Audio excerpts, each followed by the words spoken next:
Now time for a fact check. There's a lot of fake news about Trump's war on coronavirus swirling around Washington.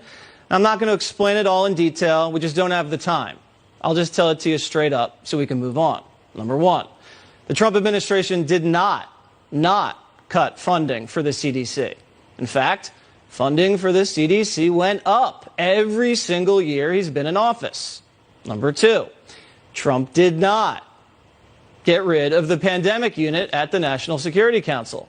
It just moved to another division with a different title. Number three, the Trump administration did not refuse to accept testing kits from the World Health Organization. The WHO doesn't even sell testing kits.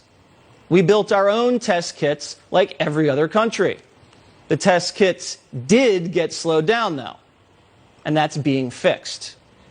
Trump has not muzzled his scientists. China did that. Our scientists are on TV every single day.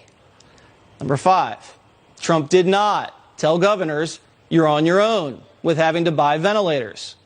The federal government is just backing them up if they can't get them themselves.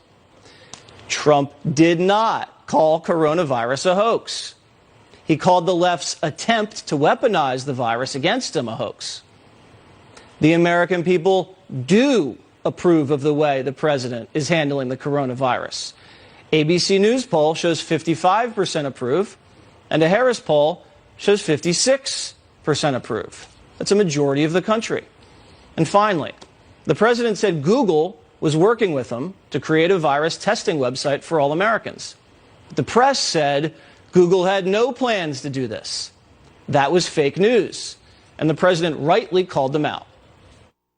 I don't know where the press got their fake news, but they got it someplace. But as you know, this is from Google. They put out a release, and you guys can figure it out yourselves and how that got out, and I'm sure you'll apologize. The president is doing the best he can, balancing optimism with the grim reality of the pandemic. NBC News asked the president if being hopeful that we'll find a cure is giving Americans false hope. Is it possible that your impulse to put a positive spin on things may be giving Americans a false sense of hope? No, I don't think so. Misrepresenting the preparedness right now. No, I don't think so. I think that I think it's got the not yet approved drug. Such a lovely question. Look, it may work and it may not work, and I agree with the doctor what he said. May work, may not work. I feel good about it.